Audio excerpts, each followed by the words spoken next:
The country's most successful women have found dozens of ways to prosper in 2024. It was a record-breaking year for these queens of capitalism, as their combined fortunes soared by nearly one-fourth to $154 billion. Hi everybody, I'm Brittany Lewis, a reporter here at Forbes. Joining me now is my colleague, Assistant Managing Editor, Carrie Dolan. Carrie, thank you so much for joining me. Thanks, Brittany, for having me. Of course, I first have to extend a big congratulations. Forbes just released its 10th annual America's Richest Self-Made Women list. So big congrats to you. I know that's a huge undertaking. But first, I want you to answer, how does one qualify for the list? So by self-made women, what we mean is somebody who did not inherit their fortune. So we include people who founded their own companies. We include entertainers like Taylor Swift and Celine Dion. We also include people who maybe didn't found their own companies, but were hired into positions at companies like Facebook or eBay. Meg Whitman, former CEO of eBay, Sheryl Sandberg, former COO of Facebook. Folks like that are on our list. I know that there's a number system to show just how self-made a woman is. Can you describe that a little deeper there? So for our self-made scores, we look at just how self-made people are. Some people came from poverty. I mean, people like Oprah who came from nothing, right? So they get a 10. And then people who come from an upper middle class family would get something like a 7. And then if they are not a founder of their own company, they would get a 6. And so we have a whole post explaining the different scores and who works, who fits into those different categories. This year, the cutoff was $300 million. Has it always been that high? This is the highest cutoff we've ever had. So yeah, one of the components of making this list is a net worth component. It's the richest self-made American women. So last year it was 225 million to make the cut. We have 100 people on this list. We started tracking 100 people in 2020. This is the highest cutoff we've had since we started tracking 100 women on the list since 2020. I'm interested, and I'm sure our viewers are interested as well, in learning more about the careers of these women. Are there common roles that these women hold in their companies? What industries are they in? Can you dive into that? Yeah, nearly 3/4 of these 100 women have either founded or co-founded a company, and 22 of them right now are CEOs or co-CEOs of a company. Some of them have been CEOs in the past as well, but there's a big entrepreneurial, with the nearly 3/4 as company founders. There's a lot of people who created their own companies, and then a lot of them have then sold their companies to bigger companies. I'm thinking about Jamie Lee Kern, who sold her IT Cosmetics to L'Oreal. We have other folks like NYX, the founder of NYX Cosmetics, also sold. So people have. There's definitely a line in beauty. Beauty is definitely a line. Finance, there's a number of women. We have a newcomer from JP Morgan on our list, and we have a number of women who worked in finance, hedge funds, that kind of thing. But it's really kind of a mix. We also have, entertainers, and we have people who have come up with, cocktails. We have 2 new people in the alcohol business this year. So it's really all over the map. Yeah, it sounds like there's a sprinkle of every type of industry, but I am curious who takes the top spot this year. If you've been following the list, it's a familiar name. Who's number 1? Yeah, she's not famous, I'd say, globally, but if you're a follower of this list, Diane Hendricks is a familiar name. She's been number 1 now for more than 6 years. I think this is her 7th year as number 1. And she's worth more than $20 billion. She co-founded a roofing supply company with her husband, ABC Supply, and he passed away in 2007. She's been running the company as the chairman since then, and has been, it's now the largest roofing supply company in the country. Not a brand name, because they're not selling to customers directly, not selling to retailers, but known in the trades. $20 billion, Diane Hendricks. Who else joins her in that billionaires club? So there's 31 billionaires out of, there's 100 people on the list. So I'm not going to name all 31.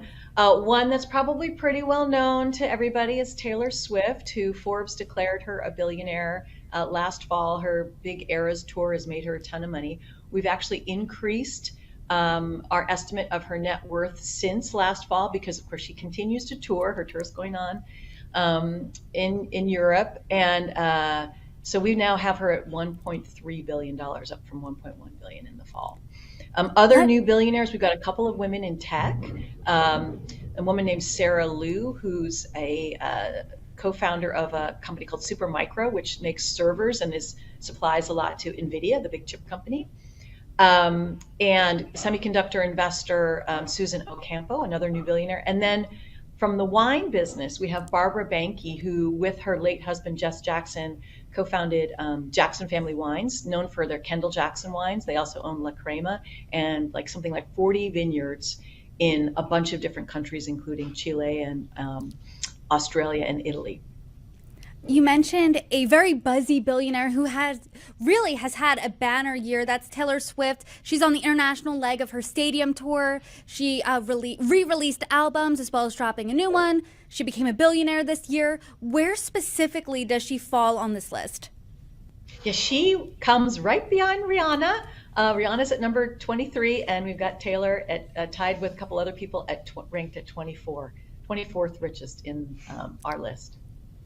Can you talk about some other newcomers who are the newest women, the newest American richest self-made women? One really interesting newcomer is a woman named Fawn Weaver, who founded a whiskey company that's the fastest growing whiskey brand in American history, as recorded history, as best we can tell, called Uncle Nearest. And essentially, Uncle Nearest was the person who helped Jack Daniel learn how to make Jack Daniels. And so there's a real historical figure that she named her whiskey brand after. And she set up a whole town and a group of places to visit, is make it a whole experience to partake in her whiskey. But we've got a whole story on her in the magazine, super interesting. Another cocktail entrepreneur, people may have heard of buzz balls, those colorful little plastic cocktail with funny names, or fun names, I should say, that are sold in lots of stores, including convenience stores and gas stations and stuff. So Marilee Kick, the founder of that, made our list for the first time. She just sold her company to Sazerac, which is the maker of Fireball whiskey, as people may know. Another newcomer is Mary Callahan Erdos, who's been at JP Morgan for something like 35, 40 years, and she's running their wealth management and their asset management business. And she is one of these people who is named as a potential successor to Jamie Dimon, should he step down from the role, which they've been talking about Jamie Dimon's eventual stepping down just in these past few days. Carrie, obviously to make room for these newcomers, some women had to get the boot. So when you look at this list and compare it to last year, years before, who are some surprising drop-offs? Yeah, well, one was Ann Wojcicki, the founder of 23andMe. That company's stock price has tanked. It's fallen something like 90% from its 2021 highs. The company was in danger of being listed. 23andMe is one of these companies where you order, you get a tube in the mail, you spit into it, and it tells you something about your DNA, your where you came from, and if you're at risk for maybe certain diseases. The company's having a tough time. Ann's talked about taking it private, so she's fallen off the list. Another person who fell off is Shonda Rhimes. She was on our list last year for the first time. She's the showrunner who's made all the shows that we love to watch, including Bridgerton, and she just did not make the cut. The cutoff rose so much this year. She didn't make the cut. The cutoff rose so much. $300 million was that baseline. Whose fortune really rose the most, what do you say? So one of the people another person whose fortune rose a lot is Lisa Su. She is the CEO of Advanced Micro Devices, better known as AMD, one of the chip companies that competes with NVIDIA. Semiconductor stocks have really been on a tear, a lot because of the adoption of AI. And so there's demand for more computing power from semiconductors. So her fortune's gone up. She became a billionaire earlier this year. I'm trying to think who else. Oh, Katy Perry is a newcomer to the list, and she is on this year for the first time as a result of a sale of her song catalog last fall. She's worth an estimated $350 million. And that's mostly thanks to the sale of her catalog. And aside from Katy Perry, would you say that the people who saw their fortunes rise, could you attribute that at all to AI seeing really an explosion over the past year and a half? Yeah, I mean, I think you have a combination of AI has driven some stocks much higher. I mean, another newcomer is this woman Sarah Liu, who's got her company makes servers, and they're very tied to the AI world as well. Um, I think in general, some of the stocks in different sectors have risen, and that's lifted the net worths of a bunch of the people on the list. They are richer than they've been ever. So they're together. This group is worth $154 billion, which is nearly 25% more than a year ago. That's incredible. That's an incredible number when you quantify it like that. But on the flip side, who saw their fortune drop over the past year but still remains on the list? Yeah, so one of the people whose fortune is fell a fair amount is Whitney Wolfe Herd. She's the founder of the dating app Bumble. Bumble's been having a hard time in terms of its share price, and she stepped down as CEO of the company earlier this year, but stayed on as chairman. But the shares have fallen. She used to be a billionaire when that company went public, but the shares have tanked, and she's still on the ranks, but just much lower.